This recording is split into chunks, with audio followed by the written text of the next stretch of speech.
अनंतानंद सिद्ध परमेष्ठी भगवान की जय। देवाधिदेव श्री आदिनाथ भगवान की जय। विश्ववंदनीय श्री महावीर भगवान की जय। परम पूज्य आचार्य श्री कुंद कुंद देव की जय। परम पूज्य वात्सल रत्नाकर गुरुदेव आचार्य श्री विमल सागर महाराज की जय। परम पूज्य तपस्वी सम्राट गुरुदेव आचार्य श्री सन्मति सागर जी महाराज की जय। अहिंसामय जैन धर्म की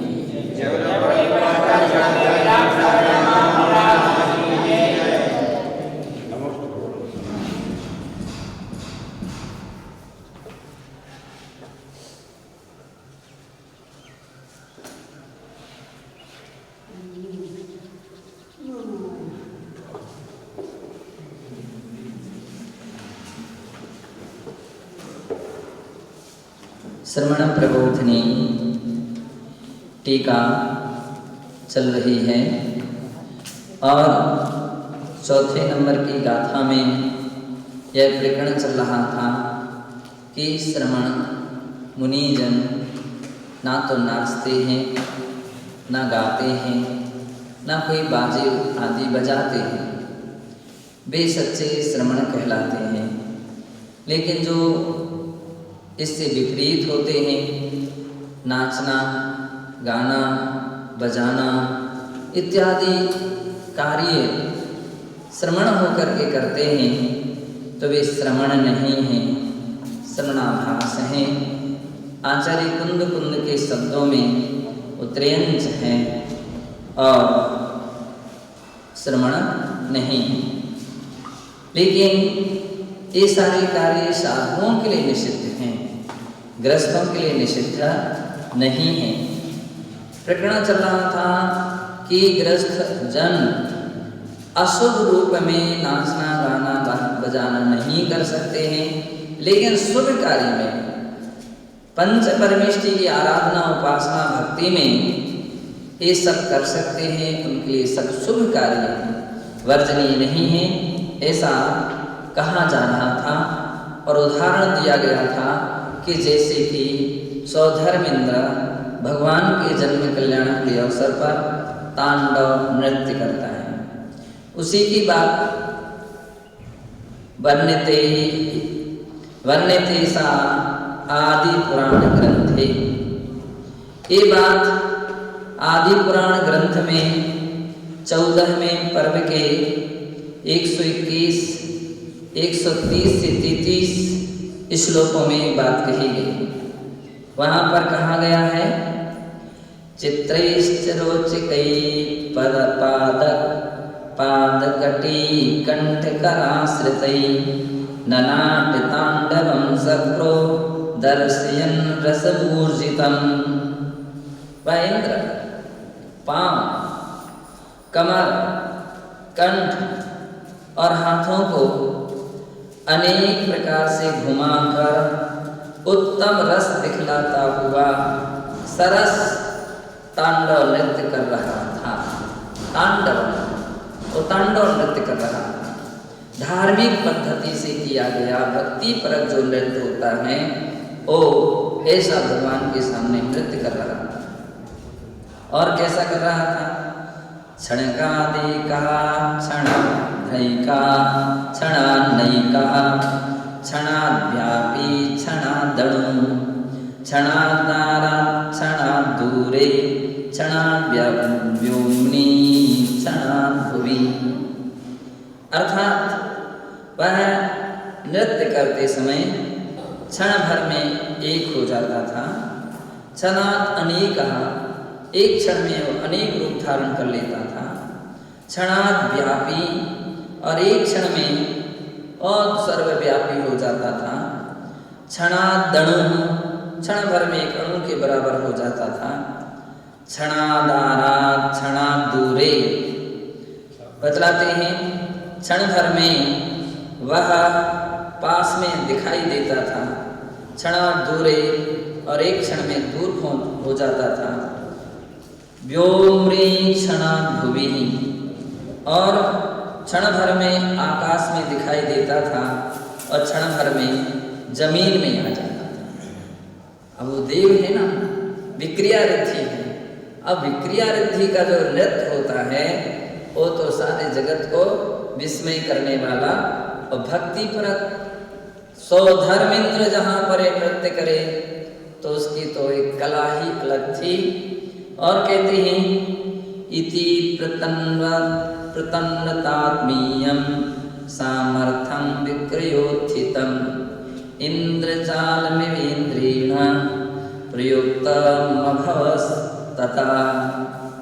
इस प्रकार विक्रिया से उत्पन्न हुई अपनी सामर्थ्य को प्रकट करते हुए उस इंद्र ने उस समय ऐसा नृत्य किया था मानो इंद्रजाल का खेल ही खेला हो।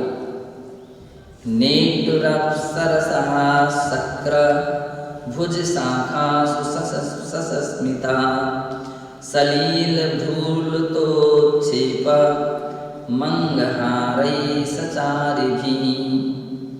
इंद्र की भुजा रूपी शाखाओं पर मंद मंद हंसती हुई अप्सराएं लीला पूर्वक भौह रूपी लताओं को चलाती हुई, शरीर हिलाती हुई और सुंदरता पूर्वक पैर उठाती रखती हुई थिरक थिरक कर नृत्य कर रही थी।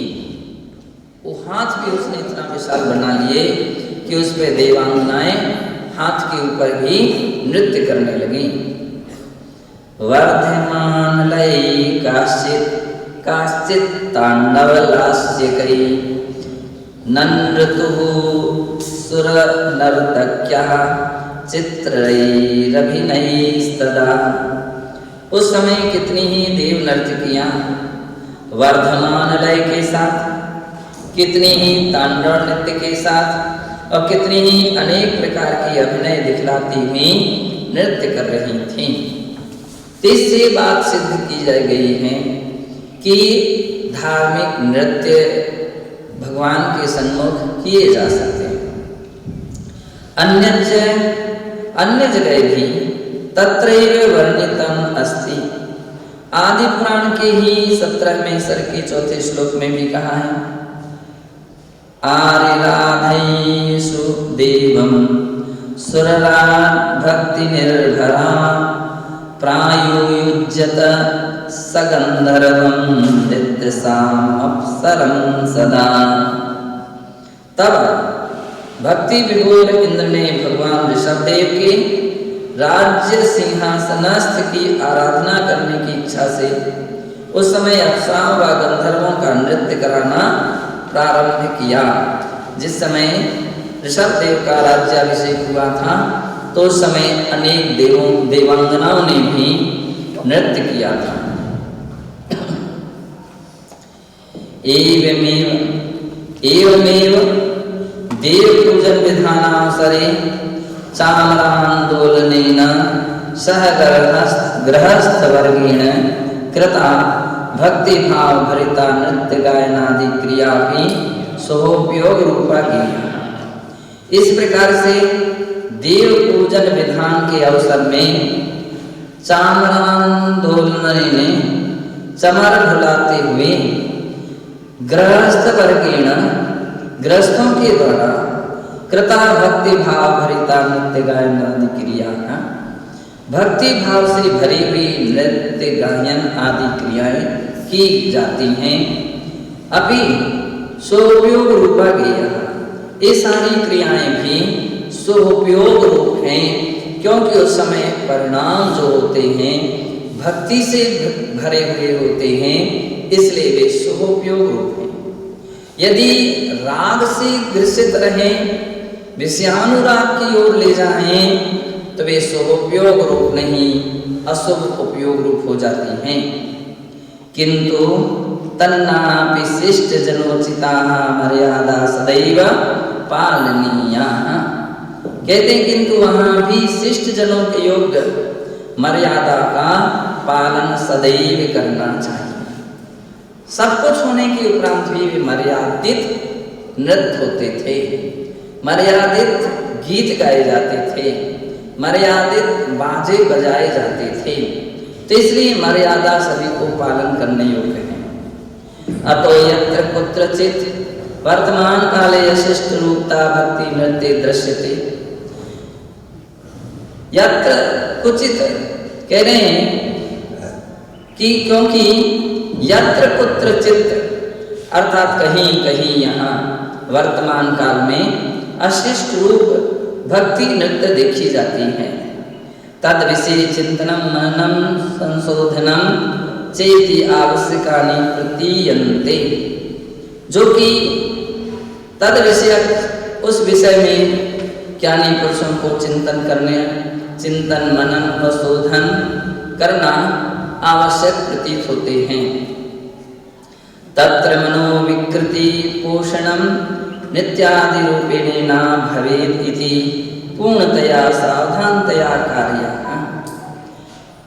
ऐसे अवसरों पर मन को विकृत करने वाले या मन की विकृति का पोषण करने वाले नृत्य आदि रूप जो हैं वह ना भवेत् नहीं हो इति पूर्णतया सावधानता कार्य।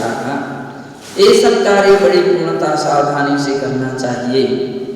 किंच तत्र प्रमादाचरणे श्रवणेनापि प्रयोजकेन कथंचिदपि न भवितव्यम्। किंतु वहाँ उस प्रमादाचरण में श्रवण को किसी भी प्रकार से भी प्रयोजक या प्रेरक नहीं होना चाहिए।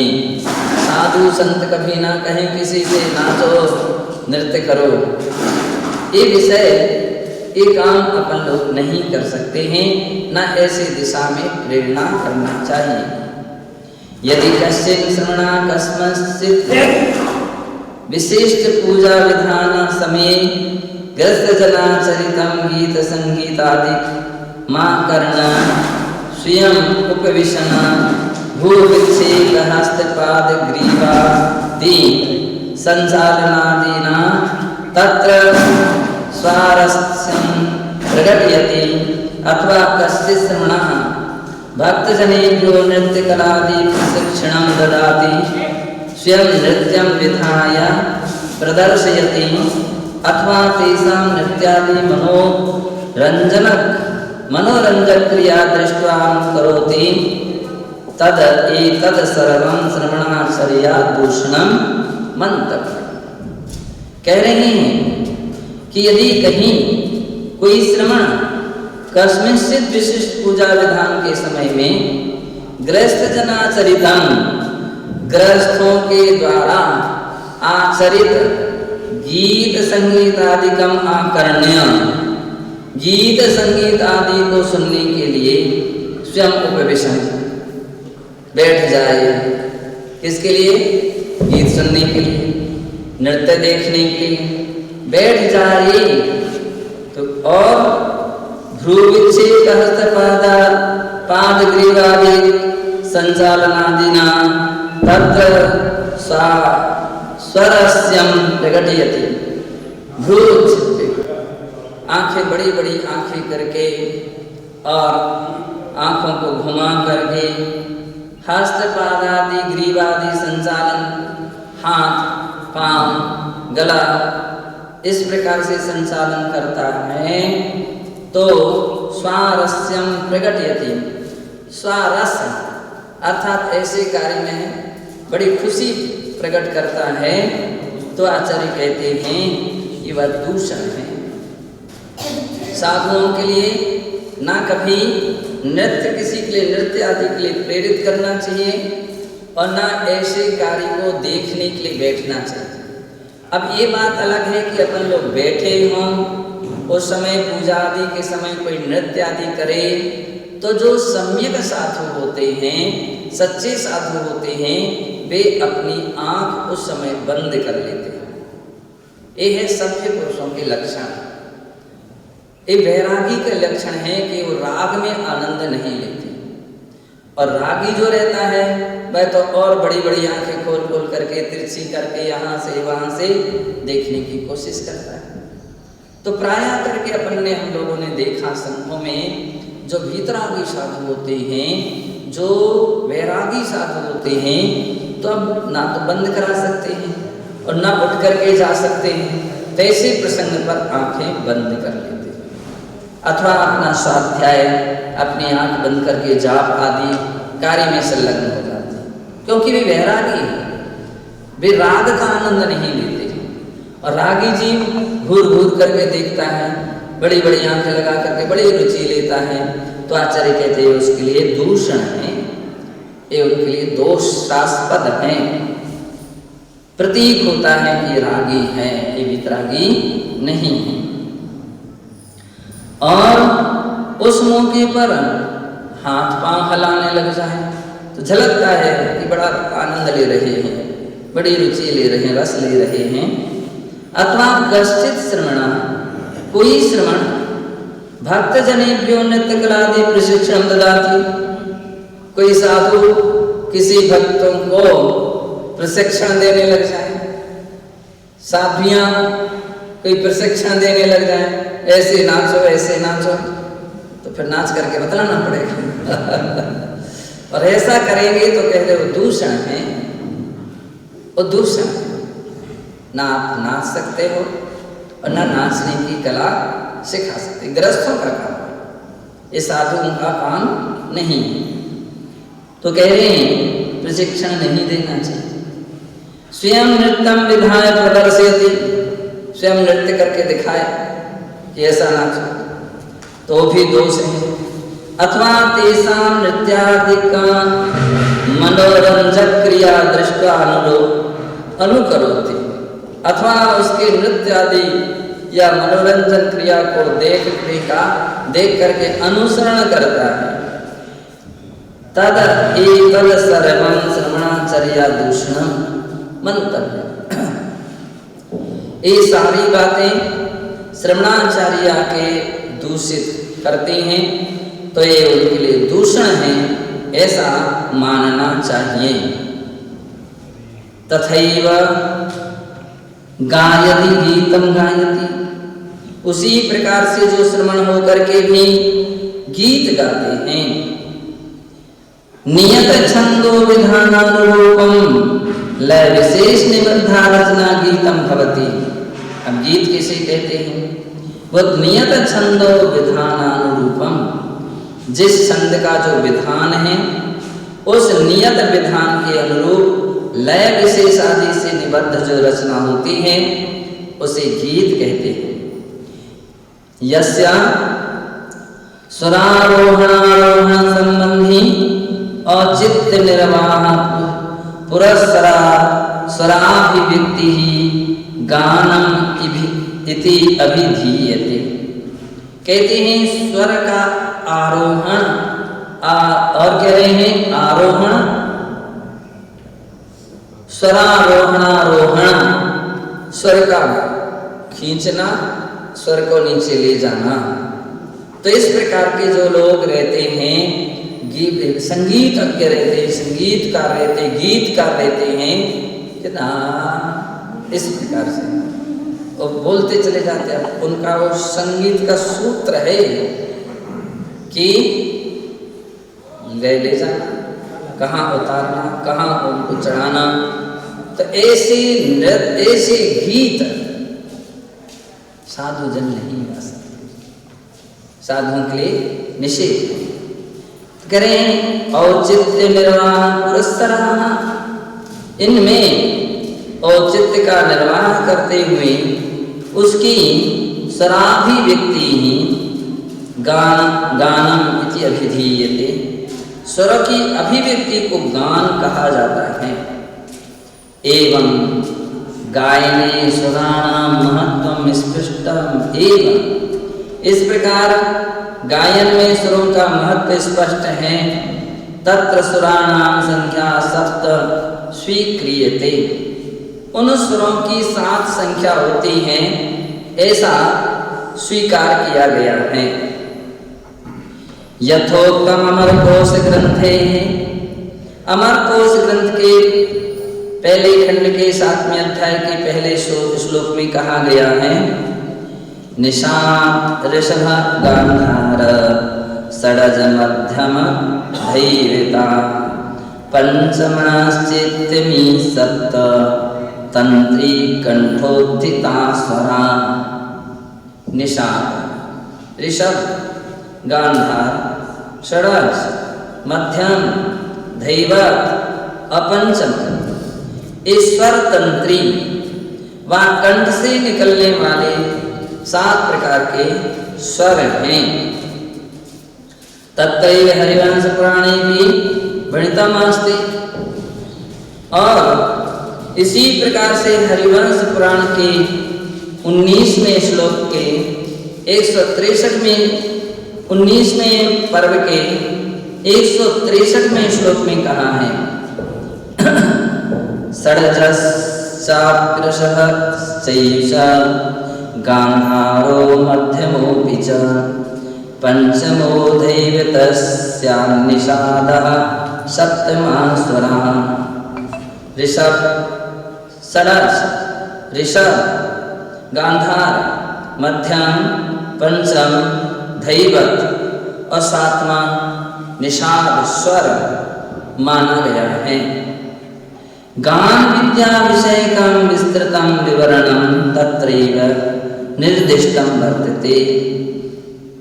गान विद्या के विषय में विस्तृत वर्णन हरिवंश पुराण के 51वें सर्गे 19वें सर्ग में ही यह बात निर्दिष्ट की गई है। इसलिए विस्तार के इच्छुक लोगों को वहां से जानना चाहिए। संप्रति गृहस्थवर्गेण भक्त्यानुरूपं पूजा विधानादि अवसरेषु शुभोपयोगिनी गीतवाद्यादि की क्रिया विधीयते सा समुचितम् एव। कह रहे हैं वर्तमान में गृहस्थ वर्गों के द्वारा भक्ति के अनुरूप पूजा विधान आदि अवसरों में स्वोपयोग को बढ़ाने वाली गीत वादित्र आदि की क्रिया करना चाहिए। सा समुचित एव, वह उचित ही है। किंतु कहीं भी सांप्रतिक चलचित्रगत रागादिवर्धकम अश्लील गीतानि अनुसृत्य क्रियमाणो गान विधि मनोविकार वर्धक चेष्टा पुरस्सरो दृश्यते तस्य अनौचित्यम एव मंतव्यम। कहते हैं कि सांप्रतिक वर्तमान काल में चलचित्र अर्थात जो फिल्म आदि हैं उसमें चलचित्रगत उसमें आए हुए राग आदि वर्धक अश्लील गीत अनुसरण करके क्रियमाणो गान विधि, जो इस प्रकार की गान विधि को करते हैं, मनोविकार वर्धक चेष्टा पुरस्सरो दृश्यते, मन को विकृत करने वाली चेष्टाओं को करते हुए जो लोग देखे जाते हैं, तस्याः अनुचित्यम एवं मंतव्यम, वह अनुचित ही है, ऐसा मानना चाहिए। श्रमणानां तत्र सहभागिता तु गर्हणीयेव, अगर श्रमण साधु जन उसमें सहभागिता देते हैं तो वह गर्हित है, निंदनीय है, वो प्रशंसनीय नहीं, वो अच्छी बात नहीं है। यानी साधुओं के लिए कभी नृत्य गान आदि क्रिया में सहभागिता नहीं देना चाहिए। तावं वायं वायेति यावद गीत गायन नृत्य क्रिया प्रचलति तावत कालं सा मुनिलिंगधारी वाद्यं से वादयति। वह मुनिलिंगधारी द्रव्यलिंगी जब तक बाजा बजता है तब तक गीत गाते हैं, और नृत्य की क्रिया चलती है तब तक भी गीत गाते हैं। और यदि कहीं बाजे बजाने वाले बंद कर दें तो उनके गीत बंद हो जाते हैं। उनके जब तक नृत्य चल रहा है तब तक वे बड़े लय से गीत गाते हैं, नृत्य करना बंद कर दे तो उनका गीत बंद हो जाता है। तो इस प्रकार की जो क्रिया चलती है वह उचित नहीं है। दीक्षा कालात् पूर्वं सांसारिक अवस्थायां संगीत शास्त्रीय निपुणता भवेत् चेत् श्रवण कालेपि संस्कार वशात् विधि विविध वाद्य वादन प्रवृत्ति तस्य जायते यद्वा अन्यद्वारा वादनं कारयति प्रेरयति रुचि पूर्वकं शृणोति वा श्रुत्वा वा निजांग संचालनादिना स्वारुचिं च प्रकटयति तादृशो मुनिवेशधारी त्रययोनिकः एव न सा वस्तुतः श्रवणायति भावः। कहते हैं दीक्षा काल के पूर्व, दीक्षा के पूर्व सांसारिक अवस्थायाम, सांसारिक गृहस्थ अवस्था में संगीत शास्त्रीय निपुणता भवेत्, संगीत शास्त्र में निपुणता हो सकती है।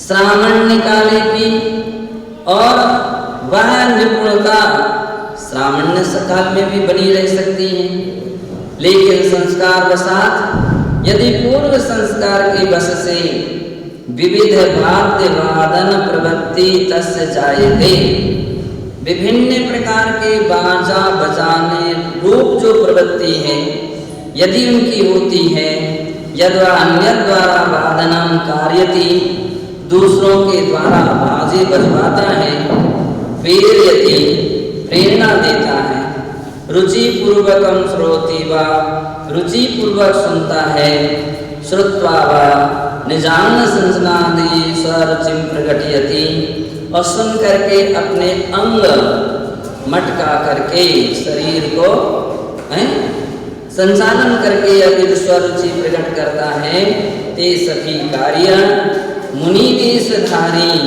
उन मुनि वेशधारी के लिए निंदनीय है। ऐसे साधक त्रयक योनि का एव त्रयंश योनिक ही हैं। नासा वस्तुता श्रवणायति भावा, वास्तविकता में भी श्रवण नहीं है ऐसा जानना चाहिए। तो इस प्रकार से ये बातें सभी को याद रखना चाहिए। ओम नमः सिद्धेभ्यः।